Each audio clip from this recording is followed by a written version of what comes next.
Welcome to No Sleep, where the night never ends, and every whisper in the dark could be something real. Tonight's story isn't just horror. It's a memory, a warning, a door that should have stayed closed. So turn off the lights, put on your headphones, and whatever you do, don't fall asleep. I always thought our YouTube channel would end with a copyright strike or demonetization, not with someone missing. It started the same way most of our stupid ideas did. Late at night, half drunk on nostalgia and energy drinks, Patrick grinning across a Discord call. "What if we film inside Eastlake High?" he said, like it was just another clickbait challenge. One night, hide and seek, just like old times. Damien and I exchanged glances through our webcams. He raised a skeptical eyebrow. I hesitated, then shrugged. Eastlake wasn't just any school. It was our school, the one that got shut down after Mr. Davies' murder. Officially, they said he was stabbed by a drifter, but the rumors were weirder, a lot weirder. Strange drawings found in his classroom, students who had gone missing and turned up later, raving mad or not at all. The district had quickly covered it up and merged Eastlake with a newer building across town, but the rot of that final year had stuck with us, like a stain we couldn't scrub out. Still, the idea had traction. Patrick was already writing up a title in our group chat. We played hide and seek in our abandoned murder school, and someone found us. Damien typed, "We're going to get arrested." Patrick responded with a string of flame emojis and a Google Maps screenshot, showing an overgrown service path that led behind the school grounds. No security, no cameras, just rust and memories. I should have said no. Instead, I found myself at midnight with bolt cutters in hand, crouching beside a sagging wire fence as mosquitoes buzzed and frogs croaked nearby. The humid summer air clung to my skin. I could feel Damien's breath on my neck as he leaned in. "You know this is how horror movies start, right?" I snorted. "We're the horror." Patrick laughed and shoved his duffel bag under the slit in the fence. "Let's make history, boys." We slid through the hole one by one into the forgotten corpse of Eastlake High. From the outside, it looked like nature was slowly swallowing the place. Ivy wrapped around the once red bricks like veins. Cracked pavement gave birth to stubborn weeds. The metal sign above the gym door hung askew, rusted and gutted by graffiti. Someone had scratched out Eastlake High and scrawled Feastlake in red paint beneath it. "Okay," Patrick said, lifting his camcorder. Establishing shot. Gritty, grainy. Let's make the algorithm sweat. He backed up and filmed us standing in front of the entrance like urban explorers. We looked ridiculous. 3 20-somethings in black hoodies, pretending we were braver than we were. But we weren't. Inside, the silence hit harder than we expected. It wasn't just quiet. It was hollow, like the school itself was listening. The moment we crossed into the main hallway, something shifted. The air felt heavier. The walls, swollen from moisture, seemed to lean in just a bit. Our footsteps echoed unnaturally, bouncing down corridors we hadn't seen in years. Old memories flooded back. Awkward gym classes, failed pop quizzes, rumors about who was dating who. But over it all, loomed the memory of that final day. Police cars outside the science wing, yellow tape, and whispered panic. I remembered the way the principal had stood at the intercom, her voice cracking as she told us to go home. We never saw Mr. Davies' body, just the blood. A thick smear on the floor outside his classroom, red as wet paint. already drying under flickering fluorescent lights. But tonight, we were here for a game. We filmed our intro in the main hallway. Patrick narrated dramatically while Damien rolled his eyes behind the camera. Tonight, we returned to our haunted alma mater to play the most cursed game of all, hide and seek. Very original, Damien muttered. I forced a grin, but my skin prickled. Then we drew straws. Damien lost, which meant he'd be the seeker. He groaned, started his timer, and turned to face the wall near the janitor's closet. 1, 2, 3. Patrick and I took off running in opposite directions. As I sprinted down the dim hallway, I couldn't help but feel like we weren't alone. The shadows pressed in too tightly. The air felt thick with mildew and something else, something metallic, like blood long dried into the walls. I paused near the cafeteria, catching my breath. My chest heaved. A low creak echoed down the corridor behind me. Probably just Damien, I whispered to myself. But I didn't believe it. I took a left down the staff wing, past broken lockers and half-rotted trophies. Then I saw it. A door marked PPE storage. A memory flickered. Sophomore year, fire drills, hiding in this exact room to skip class. No windows, heavy walls, the perfect hiding spot. I slipped inside and gently closed the door. Total darkness. I crouched between 2 empty shelves and pulled out my phone to silence it. Just as I did, a notification flashed on screen. Patrick had messaged the group chat 10 minutes ago. This place smells like dead rats. Bet Davy's ghost's still pissed. I chuckled nervously, then turned off the screen. Silence settled, thick, drowning. And then, footsteps. The footsteps came slow and deliberate. Each step tapped against the dusty linoleum like a metronome, growing louder, sharper, until they stopped just outside the door to the PPE closet. I held my breath. My heart pounded so hard, I was sure it would echo off the walls. "Damien?" I whispered, but only in my head. I didn't dare speak aloud. The silence stretched for a moment too long. Then, the doorknob turned. Not fast, not rough. Slowly, like someone savoring the act of opening it. Like someone who knew I was inside. I bit down on my knuckles, hard, as the latch gave a soft click. But the door didn't swing open. Instead, the knob rotated again. Once, twice, and then stilled. Whoever was on the other side stepped back. I could hear it, the soft scrape of shoes on grit. Then a whisper. Not a voice, not words, just a sound, like breathing, deep and rattling, like lungs filled with water. I felt something cold slither down my back. Sweat, maybe, or fear given form. Then it left. The footsteps faded down the hallway, each one lighter than the last, until there was only the pulsing in my ears. I waited 5 minutes, 10. I counted my breaths, told myself to move. Finally, I crept out. The hallway looked the same as before. Broken tiles, flickering light, decades of decay. But something had changed. It felt changed, heavier, hungrier. I checked my phone. 5 missed calls, all from Damien, and 2 texts. "There's someone here. Get out now." I found a phone. "I think it's Patrick's. Is he with you?" I stared at the screen, then sprinted. My footsteps echoed down the empty hallway as I retraced my path toward the entrance, the air growing colder with each step. The stench of mold and rust was replaced by something else.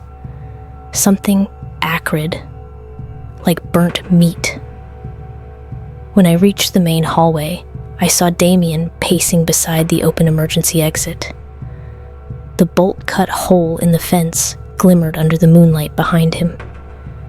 He looked up as I ran toward him. His face was white, drawn tight, like he'd aged 10 years in an hour. "You got my messages?" he asked, voice raw. "Just now." I glanced around. "Where's Patrick?" His eyes widened. "You didn't see him?" "No, I hid. I thought you..." He cut me off. "I heard someone running on the second floor. I thought it was you or Patrick messing around, so I followed. Then I found his phone near the gym hallway. Screen cracked. Camera still recording." A sick weight dropped in my stomach. "I didn't hear anything from him," I said. "Just something weird by the closet." Damien took a shaky breath. "I think we need to go." I nodded. "What about Patrick?" He looked down, guilty. But then he turned and stepped back toward the building. "We can't leave him." Reluctantly, I followed. The moment we crossed the threshold again, the door slammed shut behind us. We both jumped. Damien cursed. I tried the handle. It was jammed, locked from the outside. A soft creak echoed above us, then another, as if someone was slowly shifting their weight upstairs. We exchanged glances and headed down the hallway.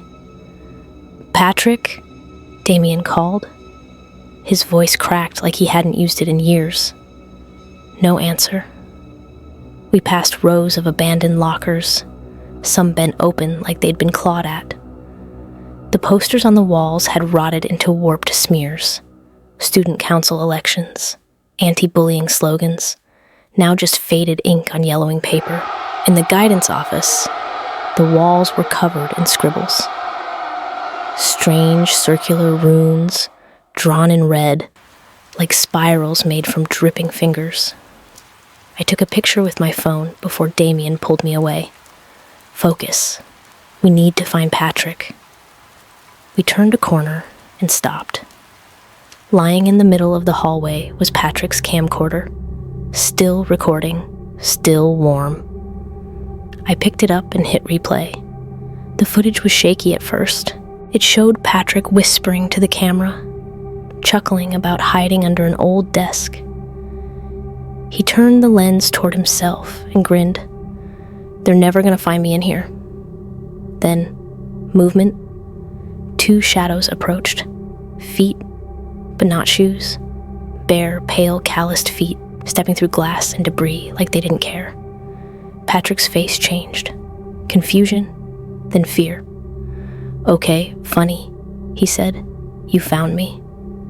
Silence. Then, "Wait, what are you doing here?" The screen blurred. Something yanked the camera sideways. Then a sharp snap, like a branch breaking, followed by a wet, crunching noise.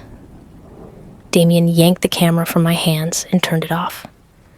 He didn't say anything. Neither did I. We ran, back through the hall, past the twisted lockers, past the murals that now looked like they bled. We didn't stop until we reached the cafeteria, gasping for air. But the door we came through earlier, the emergency exit, was gone. Not closed. Gone. The hallway ended in a solid brick wall. Damien looked around, stunned. "No, this isn't..." A whisper.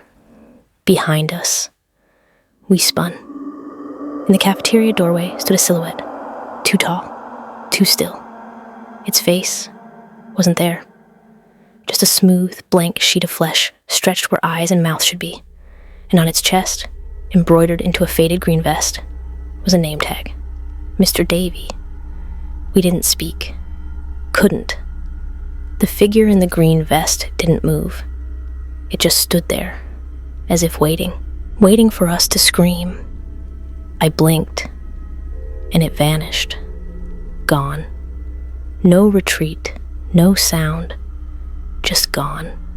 Like a smudge wiped clean from a foggy mirror. Damien backed up slowly, his breath short and shaky. "That wasn't..." He choked. That wasn't possible. I couldn't even answer. My mind had gone blank, like it was trying to refuse what my eyes just saw. "I think we're being hunted," I whispered. Damien turned to me. "You think?" We moved through the cafeteria, every creak and groan of the building now feeling alive. I caught glimpses in the broken windows, distorted reflections, shapes behind us that shouldn't be there, shadows that lagged.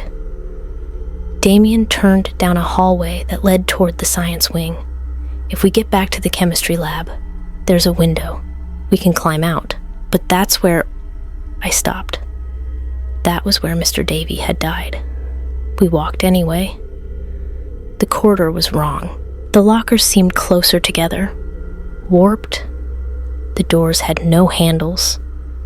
I saw lockers with scratch marks near the bottom, as if someone had tried to claw their way out. Faded red stains trailed down the hallway like breadcrumbs laid by a butcher. Up ahead, Damien paused, staring at something on the floor. It was Patrick's shoe. Just one, lying sideways, as if it had been thrown. Beside it was a smear of something dark and wet, trailing into the nearby janitor's closet. "I'm not going in there," I said instantly. "We have to look." "No, we don't. You saw that thing." Damien hesitated, then slowly opened the closet. Inside was nothing, just buckets, a mop, and the smell of bleach. But the smear ended inside. In the mop, water was pink. We turned and kept moving. After a few minutes of navigating dead-end corridors and collapsed ceilings, we found the science lab. The door creaked as we opened it, hinges rusted nearly shut. The inside was wrecked, tables overturned, beakers shattered, and lab coats hanging from the walls like limp corpses. "Window?" Damien muttered, pointing. It was small, but it led outside. The moonlight beyond it was real, normal, like something untouched by the building's infection. I tried to slide it open. Locked. Damien grabbed a metal stool and smashed the glass. It didn't shatter. Instead, it rippled, like water, like a screen. He hit it again. This time, the metal bent in half with a loud snap, and the ripple grew, spreading across the entire wall. The brick, the shelves, the glass, it all blurred like static on a TV. "What the hell is this?" Damien whispered. I stepped back. "I don't think we're in the real school anymore." He turned to me, panic rising in his eyes. "What do you mean?" "I think when we came back inside, we didn't come back into our world." Then behind us came a sound I will never forget. Breathing. Low, rattling, wet, not human. We spun around, the ceiling above us cracked, and something dropped down. It wasn't Mr. Davy. Not entirely. It wore his vest, but its limbs were too long, joints bent backward, and its face wasn't a face. Just skin, smooth and featureless, pulsing like it was breathing on its own. And on its chest, beneath the stitched name tag, was a black hole.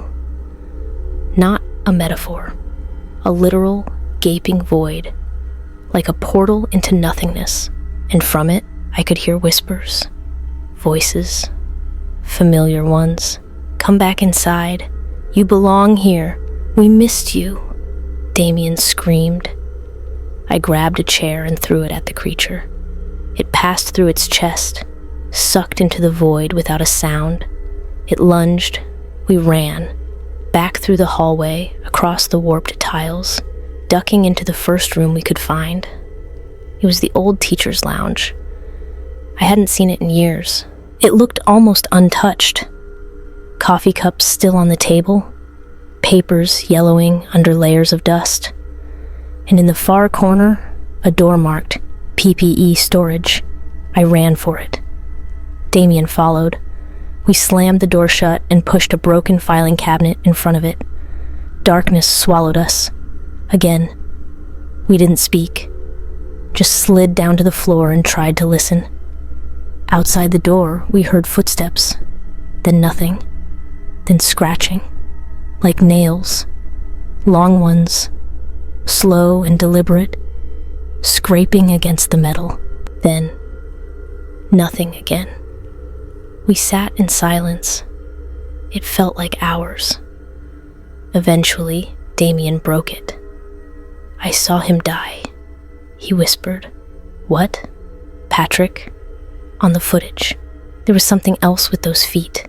Hands. Pale hands. They grabbed him by the neck and dragged him out. I swallowed. So it wasn't just Davy. He shook his head.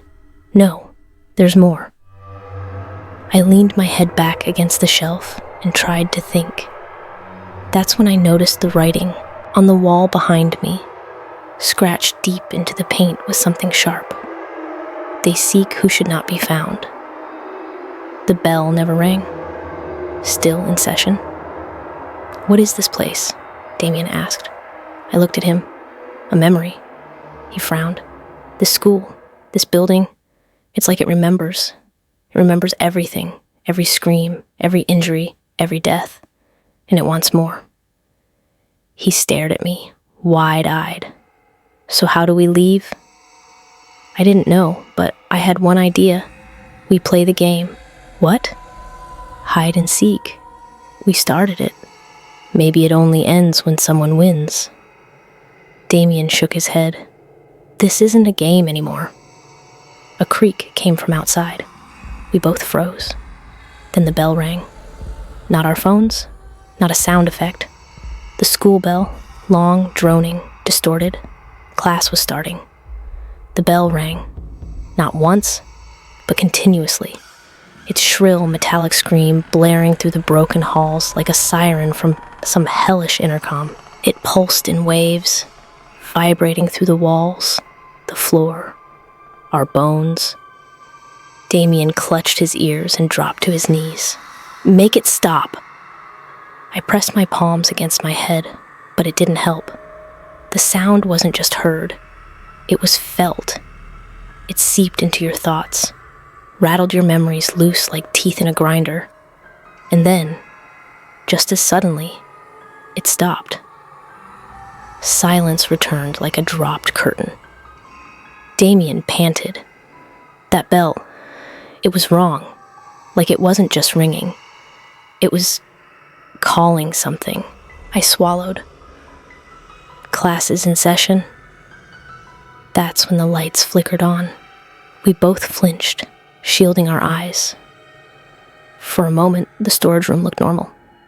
Dusty, yes, but not nightmarish. Just a forgotten closet with shelves and boxes. But something had changed. Something was watching. I turned slowly. In the far corner, behind a tower of empty plastic bins, was a mirror. I don't remember there being a mirror before. It stood about 6 feet tall, untouched by dust. The frame was made of what looked like scorched wood, twisted and charred. But the glass itself shimmered, almost like water in a perfectly still pond. And in it, we weren't alone. Damien stood beside me. I could see him in the reflection, same as in reality. But behind us, in the mirror only, stood Mr. Davy. Face still smooth, hands still too long, body still wrong. But this time, his head was tilted at a grotesque angle, unnaturally bent, like a puppet that had been hung over too long from a crooked string. He lifted one long finger and pointed at Damien. I spun around. Nothing. The corner was empty, but in the reflection, he was still there, still pointing. Damien backed up. Get it away. Get it away. The glass rippled, then cracked. Just once. Down the middle. Like something behind it had punched the other side. We ran. Again. Pushed the door open into the hallway, which had changed. Everything was too long. That's the only way to describe it. The hallway extended for what felt like miles in both directions. The lockers stretched impossibly tall, like metal trees in a mechanical forest. Fluorescent lights buzzed above us in erratic patterns, on, off, strobing. Shadows twisted at unnatural angles. But most horrifying were the desks, hundreds of them, lined up in rows, stretching all the way down the corridor. At every desk, a student sat, frozen, dead, mummified, eyes missing, mouths agape in silent screams, hands still holding pencils that had worn through the paper, scratching meaningless holes into tests that bled ink like open wounds. Damien whispered, "What the actual foot?" Then the intercom crackled to life, and a voice spoke. But not Mr. Davies. A woman, calm, sweet, like an elementary school teacher trying to soothe anxious kids. "Good morning, students. Attendance will now be taken. Please remain seated until you are called. Anyone caught leaving their seat before dismissal will be disciplined." I looked at Damien. "Move." We started weaving through the desks. The students didn't move, but I swear, I could feel their eyes. Not the empty sockets, but something behind them. Like whatever they used to be was still sitting there, watching us pass, resenting us for being alive. Then a bell chimed again, now calling. "Damien Carter, report to room 3B." We froze. Damien's head jerked up. "What the hell was that?" He whispered. "It said your name." "How does it know my name?" I didn't answer, because I didn't know either. We walked faster. The hallway curved like a spiral, and I began to lose my sense of direction. There were no signs, no windows, just endless lockers and those damned desks. Then a door appeared. Room 3B. I didn't want to open it. But Damien reached for the handle. "I need to know," he said. "What if it's a trap?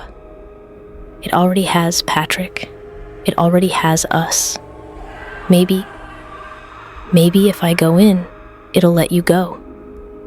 I grabbed his wrist. "No, we stay together." But he was already pulling away. "I have to." He opened the door and stepped inside. The room was normal. Fluorescent lights, a chalkboard, a desk in the corner. It looked like an actual classroom, clean even. And at the teacher's desk sat Mr. Davy. Not the creature version, the real one, or a perfect copy. He looked up at Damien and smiled. "Ah, Mr. Carter, late as always." Damien's jaw dropped. Mr. Davy?" The man nodded. "Take a seat." "No, you're dead. I was your teacher." His voice remained perfectly calm. "And now I'm giving you your final lesson." I tried to pull Damien back. Too late. The door slammed behind us. Davy stood up and changed. His face collapsed inward, revealing teeth where none should be. His skin fell away like old wallpaper, peeling into strips that hung like ribbons. His arms grew longer. Fingers turned into claws. His voice deepened, distorted. "The bell never rang, Damien. You left before class was over."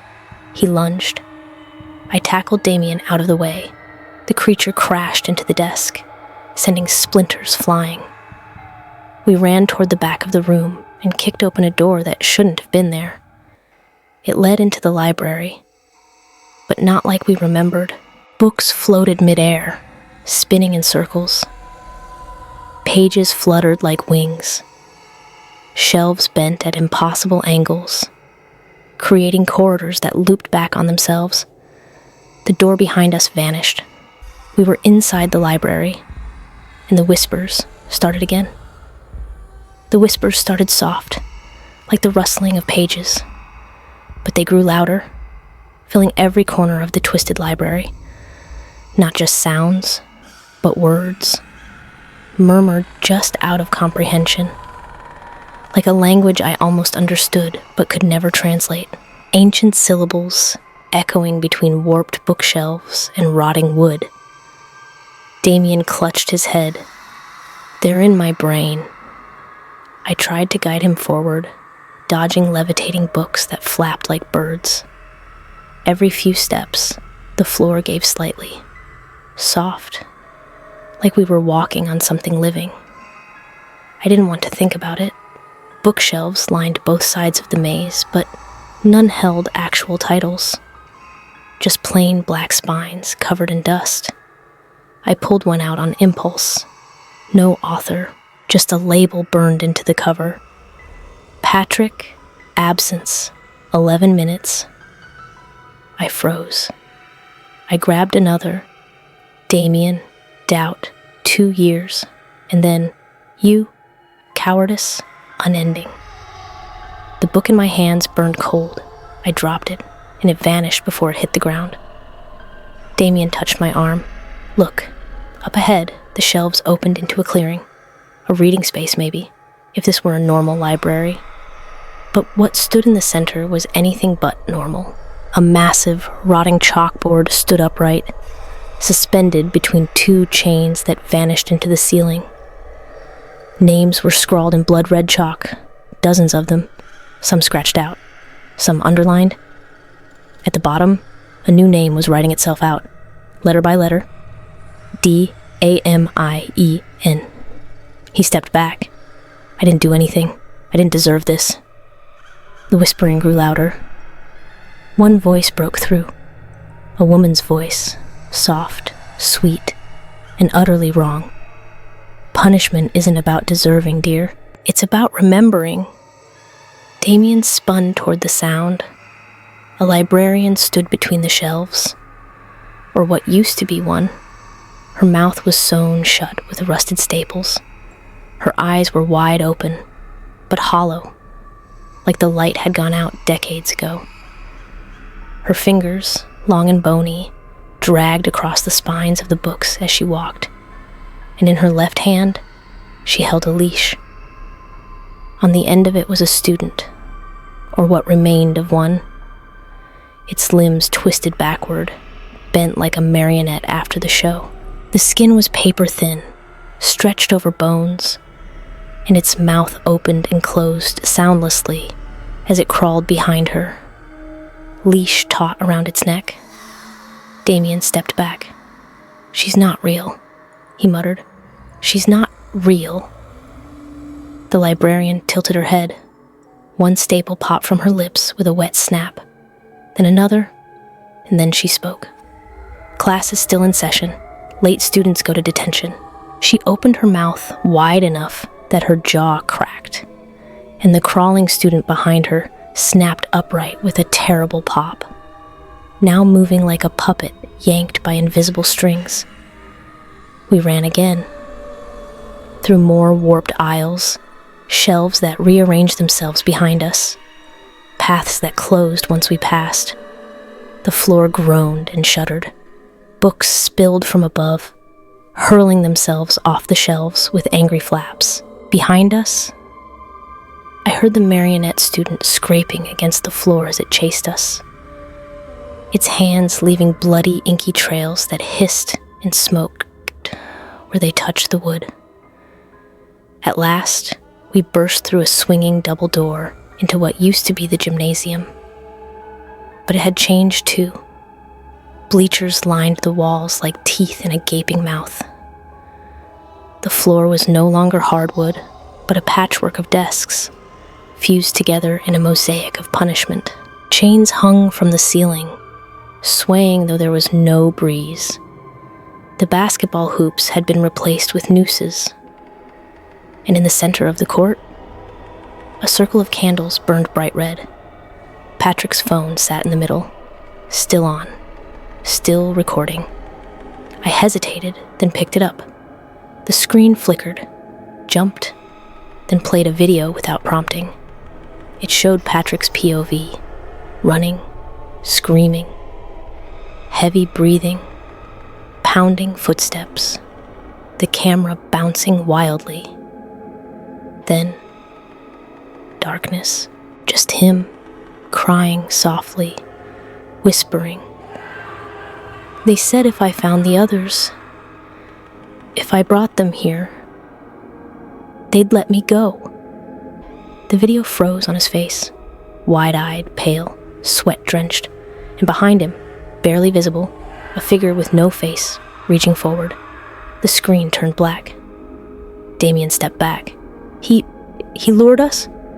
He didn't know, I said, though I wasn't sure. Suddenly, the candles flared, nearly blinding us. A voice echoed across the gym, low and thunderous. 3 came, 1 stayed, 1 ran, 1 will return. Chains began to drop from the ceiling, slamming into the desk floor with thunderous clangs. They coiled like snakes, slithering toward us. We bolted across the floor, weaving between the desks. Then, a scream. Damien tripped. One of the chains had wrapped around his ankle and yanked him backward. He slammed into the ground with a painful grunt, dragged toward the center circle. I turned, grabbed his arm, pulled. "No!" he shouted. "You have to go." The chain tightened, wrapping around his torso. More fell from above, binding him. He was being reeled in like a prize catch. I held on. I refused to let go. Then something whispered in my ear, not aloud, but inside my skull. "Let him go, and we'll let you out." My grip faltered. I looked into Damien's eyes. He knew what I was thinking. He shook his head, tears in his eyes. "Don't do it." Another whisper. "You'll be safe. Just say goodbye." My fingers slipped. I didn't mean to. They just did. The chains yanked Damien backward, dragging him screaming into the circle of candles. The flame surged high, blood red and blinding. Then he was gone. Nothing left but silence. And the camera, still recording.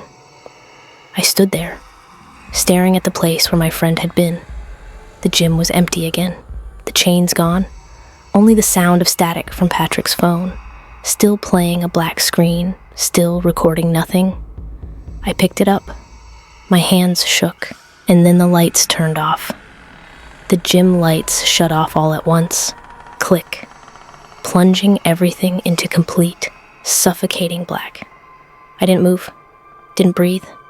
The silence was absolute, like the world had been paused, rewound, or swallowed. Then, far off, a bell rang. Not the sharp digital one from before. This was a deeper sound, rusty, groaning, like it hadn't been used in decades, but was somehow still obeyed. I gripped Patrick's phone and took a step forward.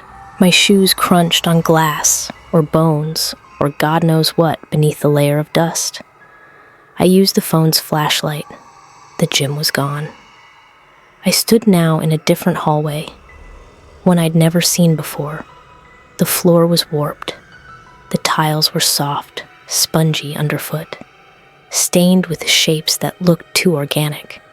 The lockers on the walls were welded shut, bulging, as if something inside them wanted out. The air reeked of iron and decay. The sound of whispers started again, but they weren't disembodied this time. They were behind me. I spun around. The hallway was empty. And then I heard footsteps, fast, staggering, limping. I took off running before whatever it was could catch up. The corridor twisted, turned, doubled back on itself. I passed the same fire extinguisher 3 times. It was like running in circles inside a knot. Then I saw it. A light, flickering. A classroom ahead, its door opened just enough to spill a yellow glow into the darkness. I pushed it open slowly. Inside was a room that looked almost untouched. Desks in neat rows, chalkboard clean, a globe in the corner, and a boy, maybe 11, standing in the front, writing on the board. I froze. He wore an Eastlake uniform. His hand moved slowly across the board in chalky scrawls. The words made no sense. Just names. Dozens and dozens of names, layered over each other like obsessive graffiti. He turned around. It wasn't a child. It was a mask of a child. Skin too tight, smile too wide, eyes completely black. And in a soft, childish voice, it said, "You're late? Where's your hall pass?" I stepped back. The boy stepped forward, dragging something behind him. It was a janitor's cart, but instead of cleaning supplies, it held limbs, arms, hands. A tongue laid neatly next to a stack of folded clothes. They all looked fresh. The boy smiled wider. "You're not supposed to run in the halls." I bolted and slammed the door shut behind me, jamming a desk under the handle. His laughter followed me, high and broken. I didn't know where I was going, just that I had to keep moving. I ran until my legs ached, until my lungs burned. And then, suddenly, I found myself back where it all began. The main hallway, where we filmed the intro. The lockers were twisted now, but I recognized the banners, the cracked trophy case, even Patrick's camera bag tossed to one side. And there, standing under the sagging school banner that read Eastlake High, Excellence Through Discipline, was Damien, alive. I stopped. Damien? He looked at me and smiled, but not Damien's smile. This one was too calm, too wide. His eyes glowed slightly in the dark, like an animal caught in headlights. "You came back." My blood ran cold. "I'm so proud of you," he said. He took a step forward, and another Damien walked out of the shadows behind him. Identical. Same hoodie, same bruised face, same terrified expression I'd seen when he was dragged into the candle circle. "Run," the second Damien whispered, but I couldn't move. More figures stepped out. Patrick, Mr. Davy, the librarian with the staple mouth, all duplicates. They were all me, too. One version of me with blood pouring from his eyes, another screaming silently with no jaw, a third dragging chains behind his back, grinning madly. They surrounded me. Their voices merged into one. "Play again. One more round. Winner goes free." The hallway warped. The lockers pulled inward. The walls pulsed like lungs. And then I heard it. The intercom. "Final round. Seek or be sought." Suddenly, I stood alone. The others had vanished. The hallway was new. It was brighter now, almost normal. I looked down. In my hand was Patrick's phone, still recording. I checked the screen. A red message blinked at the top.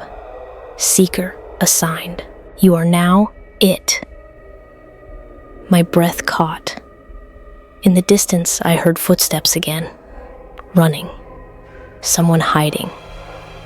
The lights overhead started to go out, one by one, chasing me forward. I didn't want to play, but the rules had changed. I was the seeker now, and the school wasn't going to let me leave until I found the next player and tagged them.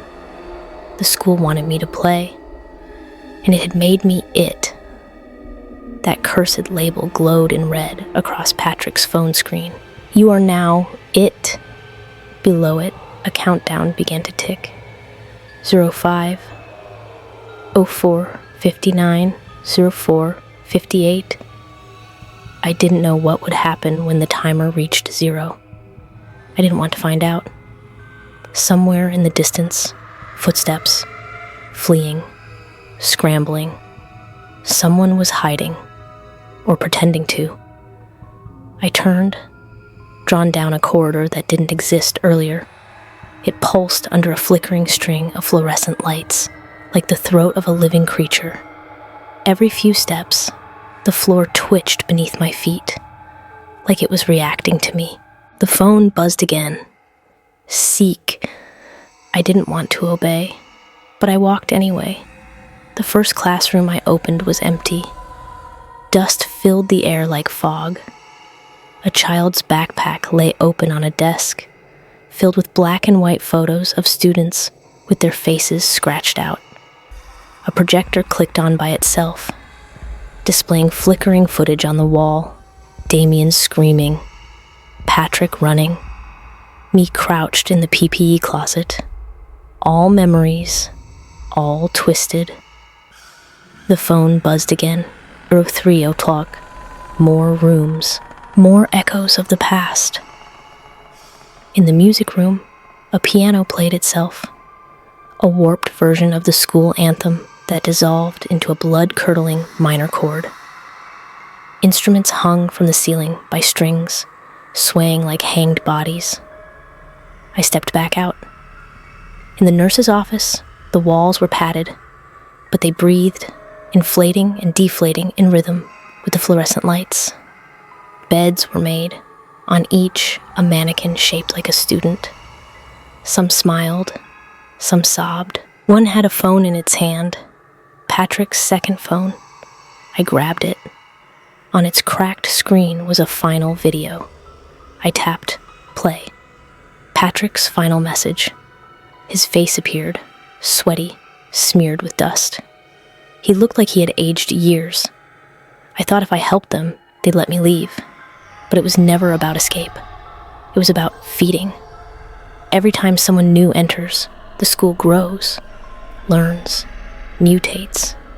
We're the lesson plan. The camera trembled in his hand. If you're watching this, don't play.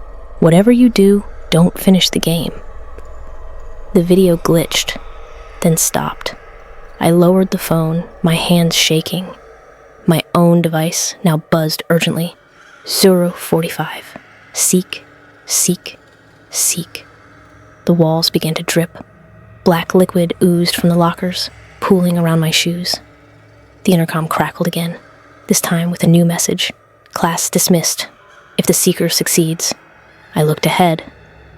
At the end of the hallway, a door stood open, and within it, a figure crouched behind a desk. It was me, or a version of me, crying, trembling, whispering the same words I'd heard earlier in the gym recording. They said if I brought them, they'd let me go. I stepped closer, breath hitching. This wasn't hide and seek anymore. This was ritual. The school wasn't punishing us. It was using us, playing us against each other.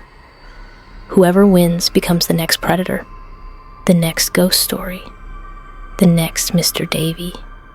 And the only way out was to pass it on. Tag the next victim. I reached out. My hand hovered over my duplicate's shoulder. The phone screen screamed 03002 0001. I closed my eyes and dropped the phone. It shattered on the floor. The timer vanished. The hallway went silent. The other version of me faded like smoke, and the school began to shake. Lights exploded above me. The walls cracked, vomiting shadows that reached but couldn't grasp. Desks flipped into the air. Sirens wailed. The floor beneath me split, revealing a pit of churning black ink that reeked of blood and chalk dust. Then, a voice. Soft, familiar. Damien's voice. Keep running. Don't look back. I turned and saw it. A hallway flooded with moonlight, leading to an emergency exit door. The real one. Not warped. Not twisted. I ran. Behind me, the school screamed. Not figuratively. Literally. Its walls moaned like a dying animal, crying out in fury and hunger. Lockers banged open and shut. The floor broke in places, trying to pull me under. Whispers turned to shrieks, thousands of voices speaking in unison. Don't leave us. You're part of us. Class isn't over. I dove through the door, and landed hard on cold pavement. Moonlight, wind, grass, silence. I was outside, alive, alone. Aftermath police found me on the road at dawn. I was covered in dirt and blood and speaking nonsense. I told them the truth about Patrick, about Damien, about Eastlake. They laughed at first, until I showed them the phones, or what was left of them. All the videos were gone, wiped clean. Only one file remained, a single recording, glitchy and distorted. It showed the three of us at the school gates, smiling, making jokes. The moment before we went in, the thumbnail, a still frame of me, grinning, holding the camera. But I wasn't filming. Today, Eastlake High is gone, demolished. But I still dream of it, of endless hallways and screaming bells. And sometimes, when I walk past mirrors or hear faint intercom crackles and static, I feel it calling, waiting. Because I didn't play the last round. I broke the rules. And one day, I know it'll come back for me. Or worse, it'll choose someone new to be it.